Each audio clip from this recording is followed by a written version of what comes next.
this video providing you with some insights for coaching technique.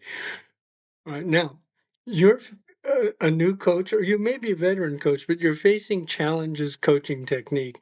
And almost all coaches go through this. And in fact, I have to say, all coaches go through this. It took me a few years to get it down, but after thousands of listeners, it finally got better. Now, there are plenty of tips online, but what you need is context. So let's look at some helpful perspectives. Now, first of all, let me talk about the easiest people to coach because you might end up coaching one of these. And what they're going to do is they're going to provide you with a false sense of your capabilities. And what you will learn very little from coaching these people. All right. And these particular athletes will make it seem easy if they have extensive backgrounds as dancers or as gymnasts or as divers. And those people are going to learn technique very easily with almost no coaching advice from you. They have great kinesthetic sense, which means their body awareness is extremely high. They know where all their body parts are at any given time. And they can translate visuals into motions, which means they can watch somebody do something and they can mimic it. So all you need for those people to learn good technique is a good model, and it can be either a live model or a video, and they're going to pick it up right away. So they can learn snatches, cleans, and jerks in a single session. And they can give you a false impression of your coaching prowess. So if you get an athlete like that when you first start coaching, you might get get a false impression of how good your coaching is. And you're actually going to benefit the most from working with athletes with average motor learning skills. So let's provide some insights on how to do that. All right. So what we want to do is we want to teach kinesthetics or body awareness. And if athletes, and many athletes, are not aware of where their different body parts are at any given time during the performance of a movement. So what we have to do is get them to be aware of that. Now, you're teaching the feeling. Now, uh, you have to consistently emphasize how the movement feels. And uh, a lifter may be doing something and they may not be completely aware of what they're supposed to be feeling. So you as a coach need to point out what they're not feeling. And you can determine that by seeing how they move. If they don't move correctly, chances are they don't know what that body part is sensing at the time. And you may need to point that out to them.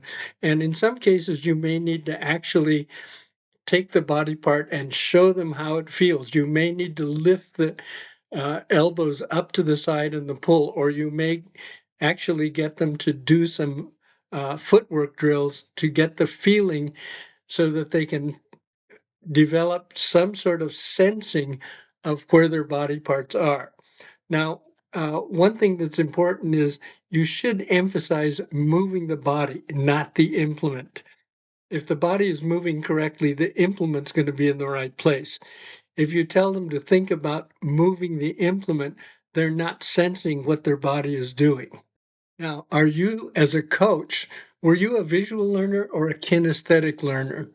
And you need to determine which style applies to any given athlete you're coaching. And the degree to which each style applies varies with the individual. So you need to think about what you did when you were actually learning how to perform a difficult athletic event. So, have you personally learned a challenging sport skill? Think back to how you drilled, how you broke down the movement into its component parts, what you had to do to learn each of the component parts, and how you did the transitioning. At the same time, while you're coaching, you need to realize that weightlifting movements and drills are limited to fatigue. Any given athlete has only a certain number of repetitions that they can perform while learning technique before the nervous system and the muscles get fatigued. And if you go beyond that point, all they're doing is they're practicing fatigue driven movements, which are not correct. Now, the cues and prompts that you use from one individual to the next may vary. In other words, you might get one person who's not performing well in a given lift because their muscles are fatigued. Another might find that their nerves are fatigued. So another may just simply not be aware of what their individual body parts are doing. So you've got to figure out what you are actually coaching in a given individual and develop your cues and your prompts based on that.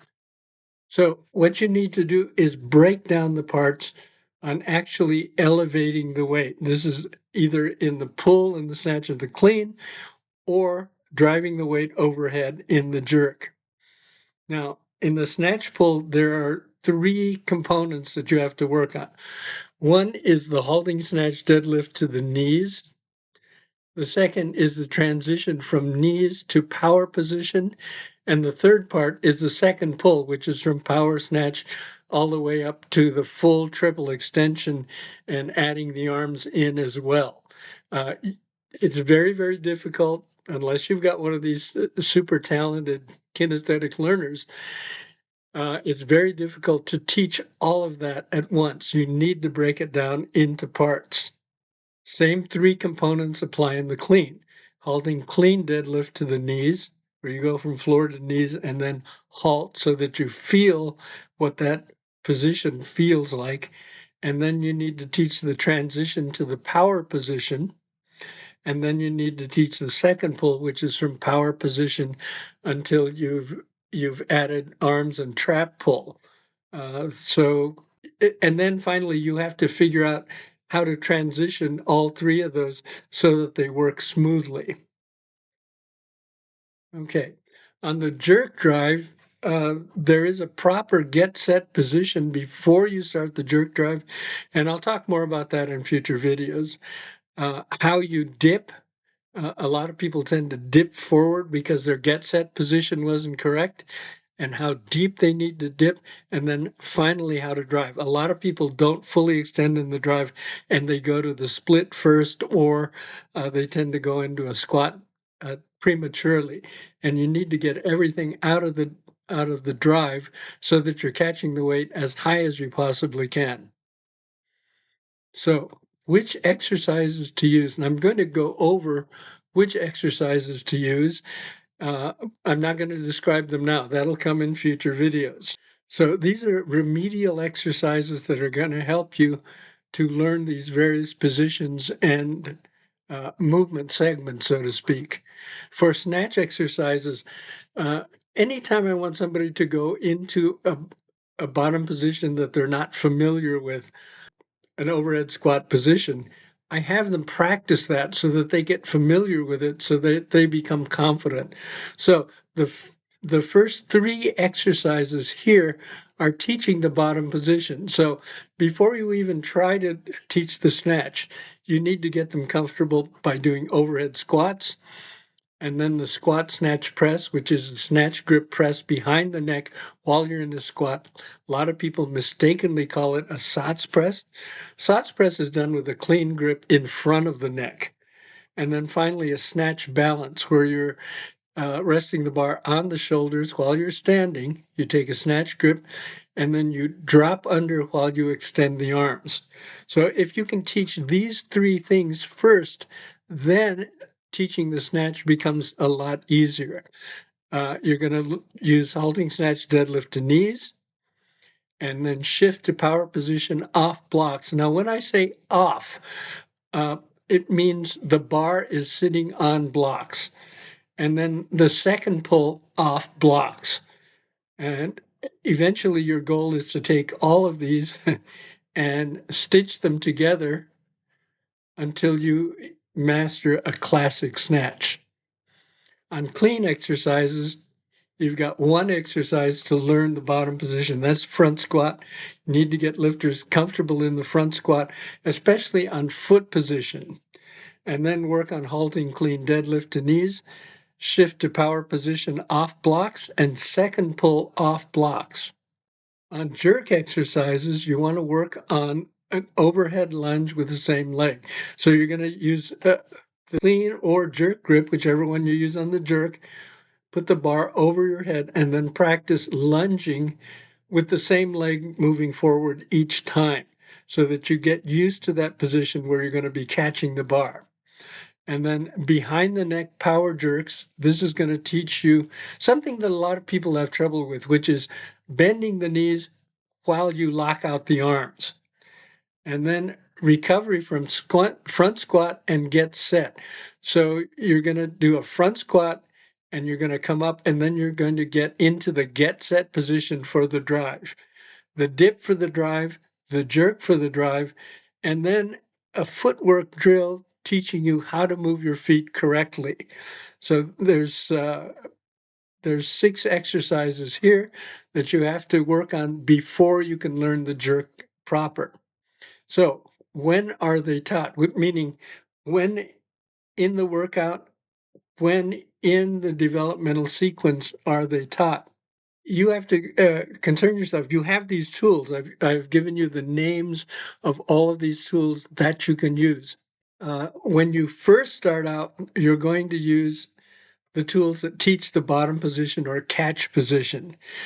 And once you've mastered that, and people are going to learn these, at different rates. Some are going to pick them up in a few days or a week. Others are going to take longer. They may take up to a month before they get comfortable with those catch positions, either the overhead squat, the front squat, or the split jerk position, or squat jerk if that's what you're coaching, which I don't really favor because the squat jerk is kind of precarious and the failure rate is much higher than it is with a split jerk. So you have to plan on putting those in at the right time. Now, most people are going to learn front squat more easily than they're going to learn overhead squat.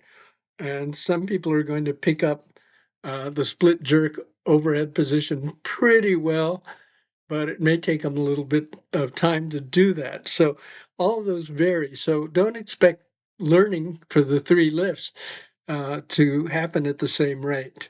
So when do you use them? If you're working on technique things, you should do technique exercises at the beginning of the training session, and you should use them early in the lifter's career.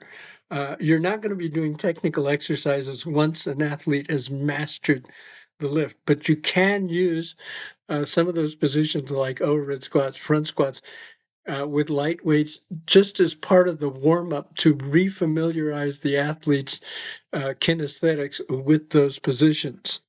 The final thing is how do you program? How many sets? How many reps? Usually, you're not going to do more than 3 or 4 sets of these bottom position exercises. On the pulls, I would recommend 4 sets, maybe 3 sets. But this is just in the learning process. Now, you're going to be doing some of these exercises to learn technique. And then later on in the development of the athlete, you're going to use them to actually make the lifter stronger through that particular range of motion. So keep that in mind. The way that you use them at different points in the development of the athlete are going to vary. So good luck with your coaching, and I hope this has been helpful for you.